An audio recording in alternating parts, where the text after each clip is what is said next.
శ్రీమాత్రే నమః.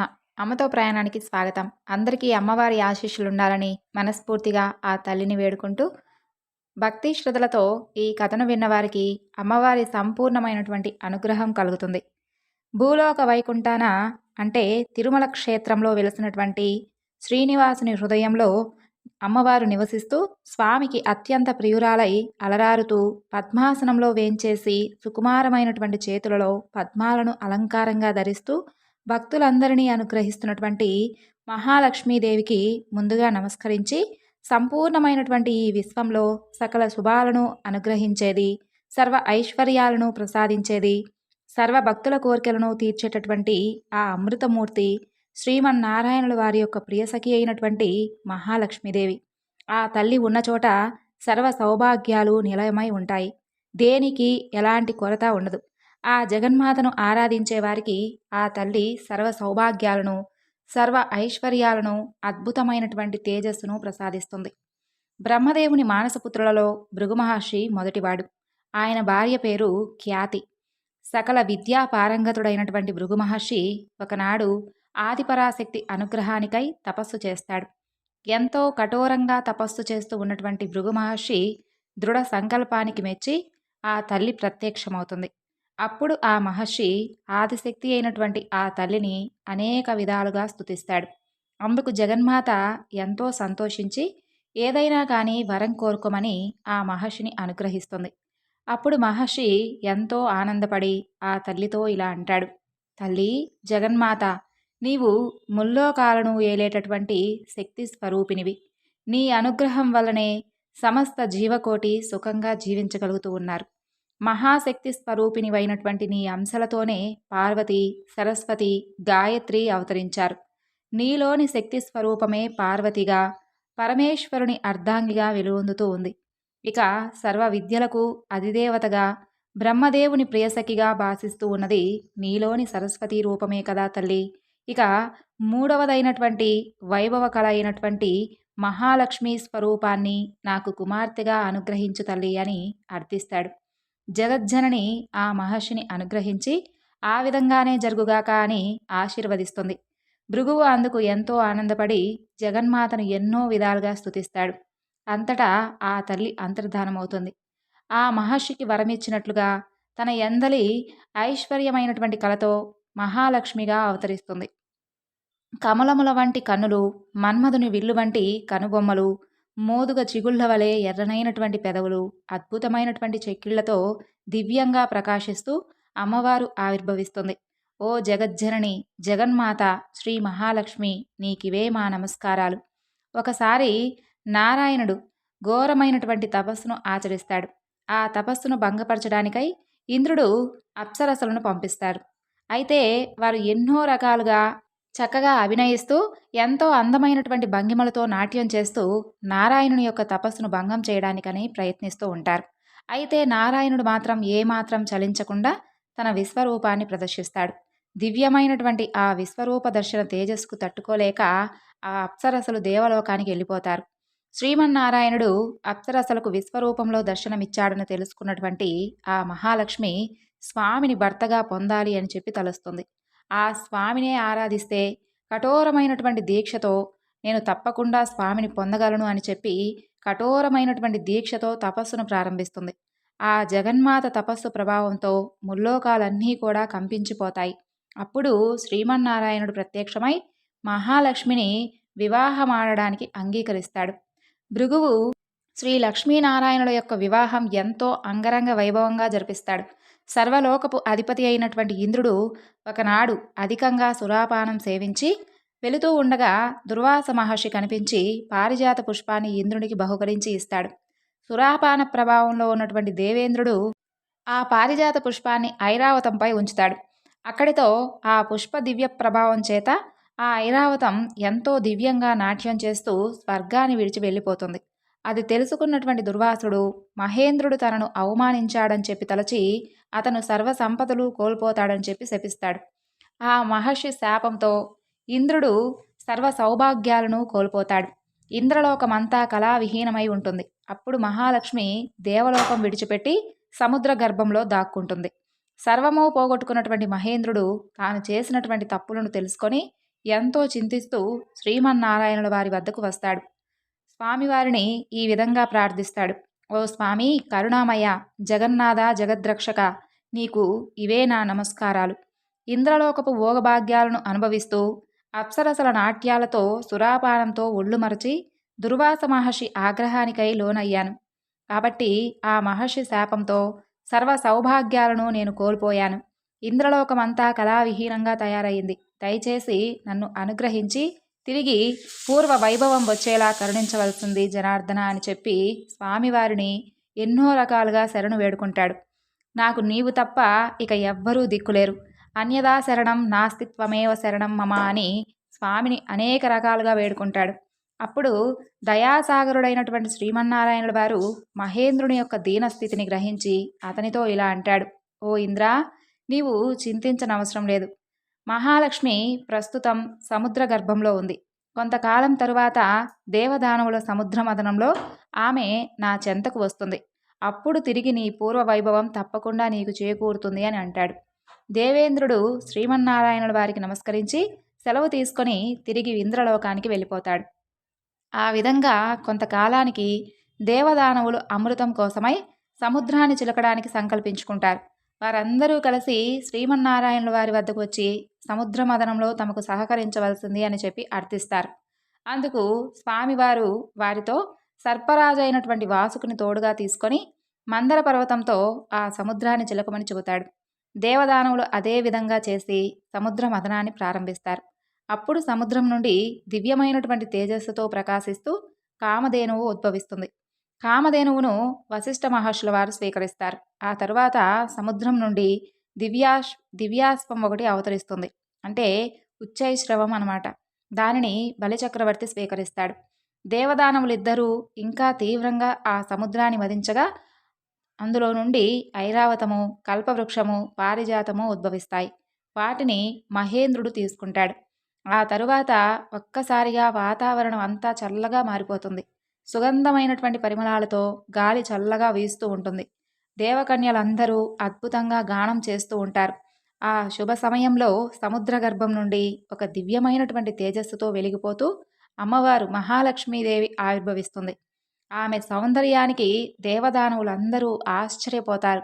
ఎవ్వరి నోట మాట కూడా రాలేదు. అప్పుడు క్షీర సముద్ర రాజతనయ ఆ మహావిష్ణువును సమీపించి స్వామివారి మెడలో పూలమాల వేస్తుంది. శ్రీమన్నారాయణుల వారు మహాలక్ష్మిని అర్ధాంగిగా స్వీకరిస్తాడు. అప్పుడు బ్రహ్మాది దేవతలందరూ కూడా ఎంతో సంతోషిస్తారు. ఆకాశం నుండి పూల వర్షం కురిపిస్తారు. లక్ష్మీనారాయణులను దర్శించినటువంటి వారందరి భాగ్యం ఏమని చెప్పుదాం. ఇక సర్వజీవుల హృదయాంతరాలలో అంతర్యామి స్వరూపంలో ఉంటూ సర్వజీవుల శుభమును సుఖమును చూసేటటువంటి నారాయణుడు, సర్వజీవకోటిని ఆప్యాయంగా అనురాగంతో అనుగ్రహించేటటువంటి జగన్మాత మహాలక్ష్మిల దర్శన భాగ్యంతో అందరూ ఎంతో సంతోషించారు. ఇప్పుడు మరొక కథ గురించి తెలుసుకుందాం. పూర్వకాలంలో అవంతి నగరంలో ధర్మయ్య, శ్యామల అనేటటువంటి దంపతులు ఉండేవారు. ధర్మయ్య వడ్రంగి పని చేసుకుంటూ జీవితాన్ని గడుపుతూ ఉండేవాడు. ఆ దంపతులకు 3 కుమార్తెలు. ఒక సంవత్సరం కరువు కాటకాలు వచ్చి ధర్మయ్యకు పని దొరకక ఇల్లు గడవడానికి చాలా కష్టపడ్డాడు. ఆ తరువాత సంవత్సరం కూడా కరువుతో దేశమంతా అల్లాడిపోతూ ఉంటుంది. ప్రజలందరూ తిండికి కనీసం గింజలకు కూడా దొరకక నానా ఇబ్బంది పడుతూ ఉంటారు. ధర్మయ్య పరిస్థితి మరీ దారుణంగా ఉంటుంది. తినడానికి 2 పూటల భోజనం కూడా దొరకక మరమరాలు తింటూ కాలాన్ని గడుపుతూ ఉండేవాడు. కానీ ఆ దంపతులిద్దరూ ఇంత కష్టకాలంలో కూడా భగవంతుణ్ణి మాత్రం మర్చిపోలేదు. వారింట్లో తరతరాల నుంచి వస్తున్నటువంటి లక్ష్మీనారాయణుల విగ్రహం ఒకటి ఉంది. ఆ విగ్రహాన్ని ప్రతిరోజు భక్తి శ్రద్ధలతో పూజిస్తూ ఉండేవారు. రోజు ఏదో ఒక పదార్థాన్ని తప్పకుండా నైవేద్యం పెడుతూ ఉండేవారు. అయితే 2 సంవత్సరాల నుండి కరువుల వలన ఇంట్లో ఏ పదార్థము లేకపోవడం చేత ఇంటి ఆవరణలో ఉన్నటువంటి తులసి మొక్క నుండి ఒక దళాన్ని శ్రీ లక్ష్మీనారాయణుల వారికి భక్తితో కళ్ళకద్దుకొని సమర్పించేవారు. ఆ విధంగా రోజులు గడుస్తూ ఉండగా ఒకనాడు రాత్రి 10 గంటల సమయంలో తలుపు తట్టినటువంటి శబ్దం వినిపిస్తుంది. ఈ వేళలో ఎవరొచ్చుంటారా అని చెప్పి ఆలోచిస్తూ తలుపు తీసినటువంటి ధర్మయ్య దంపతులకు మధ్య వయస్కురాలైనటువంటి ఒక ముత్తైదువు కనిపిస్తుంది. ఆమెలో ఏదో ఒక దివ్యమైనటువంటి తేజస్సు గోచరిస్తూ ఉంటుంది. ఇంత రాత్రి వేళ ఇలా ఒంటరిగా వచ్చినటువంటి ఈమె ఎవరై ఉంటుందా అని ఆలోచిస్తూ ఉండగా ఆమె వారితో ఇలా చెబుతుంది. నాయనా, నేను పొరుగు ఊరి నుండి మా ఊరు వెళుతూ దారి తప్పి ఇదిగో ఇటుగా వచ్చాను. రాత్రి కావడంతో నాకు కనీసం తోవ కూడా సరిగ్గా కనిపించడం లేదు. కాబట్టి ఈ రాత్రికి మీ ఇంట్లోనే విశ్రమించి తిరిగి ఉదయాన్నే నా దారి నేను వెళ్ళిపోతాను అని అంటుంది. అప్పుడు ఆ దంపతులిద్దరూ ఆమెను లోపలికి రమ్మని చెప్పి ఆహ్వానిస్తారు. అతిథి భగవంతుడితో సమానమని చెప్పి వారు భావిస్తారు. కానీ ఆమెకు ఇవ్వడానికి ఇంట్లో ఏమీ వారికి కనిపించలేదు. కాసిని మంచినీళ్లు మాత్రమే ఇస్తారు. ఇంట్లో పడుకోవడానికి ఒక చాప మాత్రమే ఉంటుంది. ఆ చాపనే ఆమెకిస్తారు. ఆ రాత్రి ఆమె ఆ చాపపైనే నిద్రిస్తుంది. అలా తెల్లవారగానే లేచి తిరిగి వెళ్ళిపోవడానికై సిద్ధమవుతుంది. అప్పుడు ఆ దంపతులు ఆమెతో ఇలా అంటారు. తల్లి, నీవు తేజస్సులో నిజంగా సాక్షాత్తు ఆ జగన్మాత అయినటువంటి మహాలక్ష్మీదేవిలా ఉన్నావు. నిన్ను వట్టి చేతులతో పంపుతున్నందుకు మాకు చాలా బాధగా ఉందమ్మా అని ఆమెతో చెబుతారు. అప్పుడు ఆమె అంటుంది, ఓ దంపతులారా, మీరు ఏమాత్రం చింతించనవసరం లేదు. మీ ఇంట్లో ఉండడానికి ఒప్పుకున్నారు, అది చాలు అని అంటుంది. అప్పుడు శ్యామలమ్మ ఆమెకు బొట్టు పెట్టి పంపిస్తుంది. ఆమె వెళ్ళిన తర్వాత కాసేపటికి ఇంట్లో ఏదో చప్పుడు వినిపిస్తుంది. ఏమిటా అని చెప్పి ఇల్లంతా చూడగా లక్ష్మీనారాయణుల వారి విగ్రహం వద్దనున్నటువంటి ఆ ప్రదేశంలో ఏదో శబ్దం వస్తున్నట్లుగా వారు గమనిస్తారు. అక్కడ కొన్ని బంగారు నాణేలు పడి ఉంటాయి. అప్పుడు వారికి జరిగిందంతా కూడా అర్థమవుతుంది. ఓహో, రాత్రి తమ ఇంటికి వచ్చింది మరెవరో కాదు, సాక్షాత్తు జగన్మాత అయినటువంటి ఆ మహాలక్ష్మియే అని. ఆ తల్లికి తామేమీ ఇవ్వలేకపోయామే, కనీసం తగినంత వసతి కూడా మేము కల్పించలేకపోయామే అని చెప్పి ఆ దంపతులిద్దరూ బాధపడతారు. ఆ తల్లిని అనేక విధాలుగా స్తుతిస్తారు. మహాలక్ష్మి అనుగ్రహం కలిగినటువంటి ఆ కుటుంబం అమ్మవారిచ్చినటువంటి ఆ ధనంతో పిల్లల పెళ్లిళ్లు ఘనంగా జరిపిస్తారు. జీవించినంతకాలం సుఖంగా జీవించి ఎన్నో సత్కార్యాలు చేసి చివరికి ముక్తిని పొందుతారు. దీపం లక్ష్మీ స్వరూపం. ధర్మయ్య దంపతులు ప్రతిరోజు కూడా లక్ష్మీనారాయణుల విగ్రహం వద్ద దీపాన్ని వెలిగిస్తూ ఉండేవారు.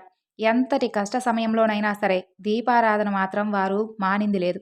అందువలననే అమ్మవారి యొక్క అనుగ్రహం వారిపై వరాల వర్షంలా కురిపించి వారు ఎంతో సంతోషించే విధంగా వారు కావలసినవి అమ్మవారు వారికి అనుగ్రహించారు. అందుకే దీపం ఉన్న చోట అమ్మవారు చిరునవ్వుతో ఉంటుందట. ఎవరైతే నిత్యము దీపారాధన చేస్తూ ఉంటారో వారు అమ్మవారి యొక్క అనుగ్రహానికి గురై సిరి సంపదలతో తూలతూగుతూ ఉంటారట. దేనికి లోటుండదు. ధనధాన్యాలు సమృద్ధిగా ఉంటాయి. తల్లి అనుగ్రహం ఉన్నవారికి సర్వ సౌభాగ్యాలు లభిస్తాయి. ఓ జగజ్జనని జగన్మాత మహాలక్ష్మి, నీకివే మా నమస్కారములు. పూర్వకాలంలో కళింగ దేశంలో వెంకటాచారి అనే కంసాలి ఉండేవాడు. అతను పనిలో ఎంతో నైపుణ్యం చెందినవాడుగా పేరుగాంచాడు. అయితే అతని భార్య సుమతి ఎంతో దైవభక్తురాలు. ఆ దంపతులకు ఇద్దరు ఆడపిల్లలు, శారద, నీరజ. వారు చక్కగా చదువుకుంటూ తల్లికి చేదోడు వాదోడుగా ఉంటూ ఉండేవారు.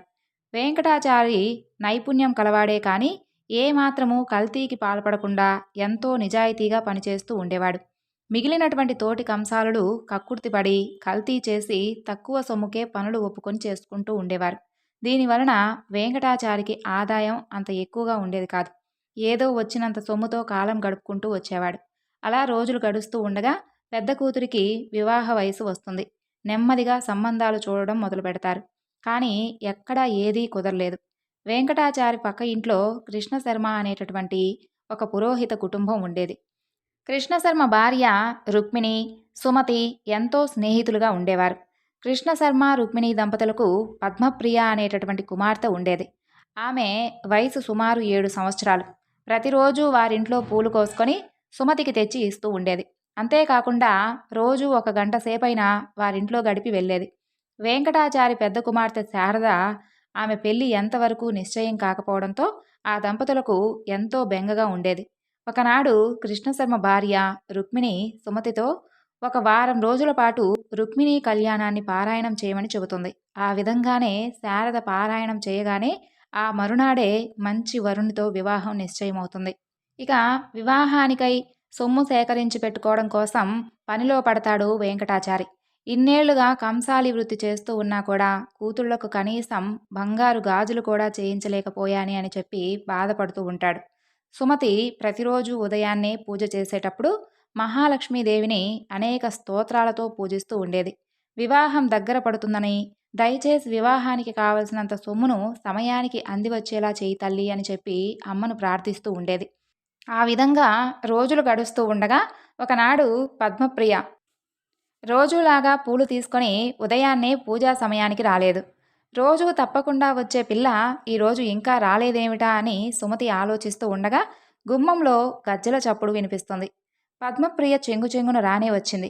రావడానికి ఆలస్యమైందని చెబుతూ పూలు తీసి సుమతి చేతిలో పెడుతుంది. ఆ రోజు పద్మప్రియ రోజు కంటే కూడా అందంగా ఎంతో తేజస్సుతో కనిపిస్తుంది. సుమతి పద్మప్రియను ఈరోజు నీ పుట్టినరోజా, ఇంత చక్కగా అలంకరించుకున్నావు అని అడుగుతుంది. లేదత్తయ్యా, రోజులాగానే తయారయ్యానే. స్నానం చేయడం కాస్త ఆలస్యం కావడంతో ఈరోజు పూలు తీసుకురావడం ఆలస్యమైంది.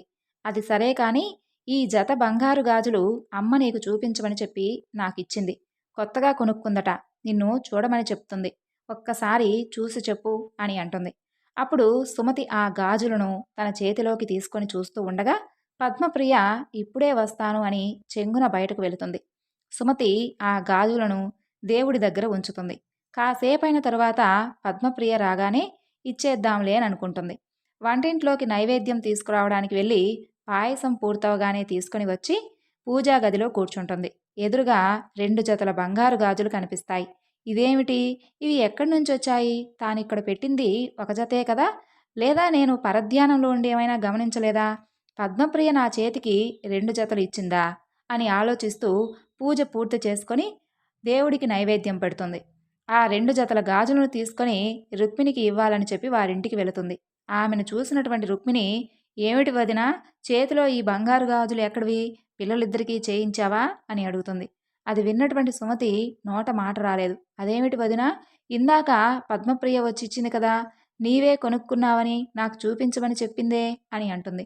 అప్పుడు రుక్మిణి, అదేమిటి వదినా, పద్మప్రియ మీ ఇంటికి రావడం ఏమిటి? నిన్నటి నుండి పిల్లకి ఒకటే జ్వరం, మంచం కూడా దిగనే లేదు, ఎక్కడికి వెళ్ళలేదు. అసలు ఆమె మీ ఇంటికి రానప్పుడు ఈ గాజులు నీకెలా తెచ్చిస్తుంది చెప్పు? అయినా నేను ఈ మధ్య అసలు గాజులే కొనలేదు అని చెబుతుంది.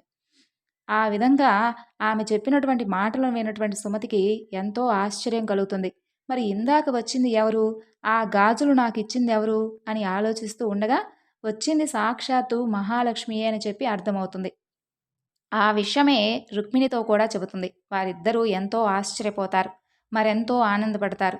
జరిగినటువంటి విషయం అంతా వారి భర్తలకు చెబుతారు. వెంకటాచారి దంపతుల సంతోషానికి అంతే లేదు. ఇక వచ్చినది సాక్షాత్తు ఆ అమ్మవారే అని తెలుసుకుంటారు. తమను అనుగ్రహించినటువంటి ఆ జగన్మాతను ఎన్నో విధాలుగా స్తుతిస్తారు. తమ కుమార్తెలకు సాక్షాత్తు ఆ తల్లే బంగారు గాజులను అనుగ్రహించిందని ఎంతో ఆనందిస్తారు. అలా ఇద్దరూ పూజ గదిలో నుండి ఆ జగన్మాతను నమస్కరిస్తూ ఇలా అంటారు. ఓ లోకజనని, దారిద్ర దుఃఖాన్ని పాపాంధకారాలను పారద్రోలేటటువంటి అమృతమూర్తివి నీవే కదా తల్లి. దీనులైనటువంటి వారి బాధలను అన్నింటినీ నశింపచేసేటటువంటి నీ కరుణా కటాక్షాలు మాపై ప్రసారింపుము తల్లి, నీకివే మా నమస్కారములమ్మా అని అంటూ అమ్మవారిని, సర్వమంగళప్రదాయనివి, సకల చరాచర జగత్తు యందు నీవే వ్యాపించి ఉన్నావు తల్లి, నీకు ఇవే మా ప్రణామములు. నిన్ను నమ్మిన వారికి సర్వశుభాలను అనుగ్రహించేటటువంటి లోకపావనివి నీవే కదా తల్లి అంటూ తల్లిని అనేక రకాలుగా స్తుతిస్తారు. ఈ విధంగా అమ్మవారి అనుగ్రహానికి పాత్రులైనటువంటి ఆ దంపతులు, ఆ దంపతుల పిల్లలు ఎంతో అదృష్టవంతులు. మనకు కూడా ఆ తల్లి అనుగ్రహం ఎప్పుడూ ఉండాలి అని కోరుకుంటూ సర్వం శ్రీ లలితార్పణమస్తు. స్వస్తి.